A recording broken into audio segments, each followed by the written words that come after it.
Hey there, fellow seekers of wisdom. Before we dive into today's topic, I want you to pause for a moment and really think about this. How much of your peace of mind do you sacrifice wondering about what others think of you? And more importantly, why should it matter?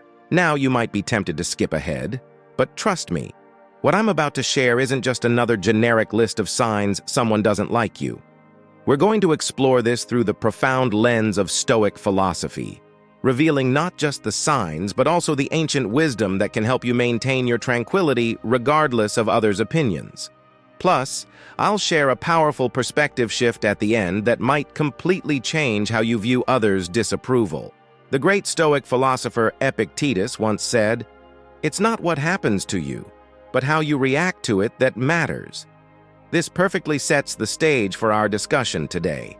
While it's natural to want to know if someone dislikes you, the Stoic approach teaches us to focus on what we can control, our responses and perceptions. Let's explore these 7 signs while weaving in timeless Stoic wisdom that will help you navigate these situations with grace and emotional intelligence. Sign number 1, the subtle art of avoidance. Have you ever noticed someone consistently finding reasons not to be around you?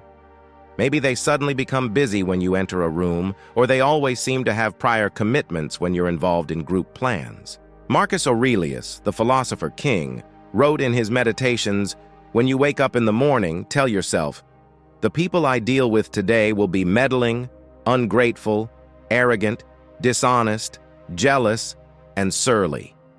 While this might sound pessimistic, it's actually a powerful reminder to prepare ourselves for reality rather than expecting everyone to like us. The key distinction here is in the pattern. Anyone can be busy occasionally, but when someone consistently creates distance, it's often a sign of underlying dislike. However, as the Stoics would remind us, their behavior says more about them than about you. Sign number 2, the false smile and forced politeness. This is perhaps one of the most subtle yet telling signs. When someone dislikes you but is trying to hide it, they often overcompensate with artificial politeness. You might notice smiles that don't reach their eyes, overly formal language that feels unnatural, brief, cursory responses to your questions, a rigid body posture during interactions. Seneca, another great Stoic philosopher, offers us wisdom here. No one can wear a mask for very long. This reminds us that true feelings eventually surface, no matter how hard someone tries to conceal them. Drop a thumb in the comments if you've ever experienced this kind of forced politeness. Let's discuss how it made you feel. Sign number 3, the backhanded compliment master. This person has perfected the art of saying something nice while simultaneously delivering a subtle jab. For example, "You're so brave to wear that outfit. Wow, you're actually good at this. You've really improved from where you started." The Stoic philosopher Epictetus provides valuable insight here. When any person treats you ill or speaks ill of you, remember that he does this or says this because he thinks it is his duty. He is in error. Guide him then, and show him his error. This perspective helps us approach such situations with compassion rather than defensiveness. The person giving backhanded compliments might be struggling with their own insecurities or misconceptions. Sign number 4, the information gatekeeper. This person accidentally leaves you out of important communications or forgets to share crucial information. You might find yourself being the last to know about important updates, missing out on group discussions or decisions, having to seek out information that others received automatically. Marcus Aurelius offers us this relevant wisdom. Be tolerant with others and strict with yourself. This reminds us to maintain our own high standards of behavior while not letting others' shortcomings disturb our peace. Has anyone ever experienced being left out of the information loop? Share your experience below. Sign number 5, the body language betrayal.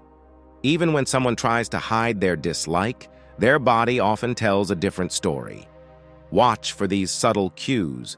Crossed arms when interacting with you, feet pointed away from you during conversations, minimal eye contact or excessive blinking, leaning away when you speak, unconscious physical barriers using objects as shields. The Stoic philosopher Musonius Rufus taught that it is not possible to live rightly without learning how to do so. This applies perfectly to reading body language. It's a skill we can develop to better understand those around us. Sign number 6. The conversation killer. This person has mastered the art of shutting down conversations with you while maintaining plausible deniability.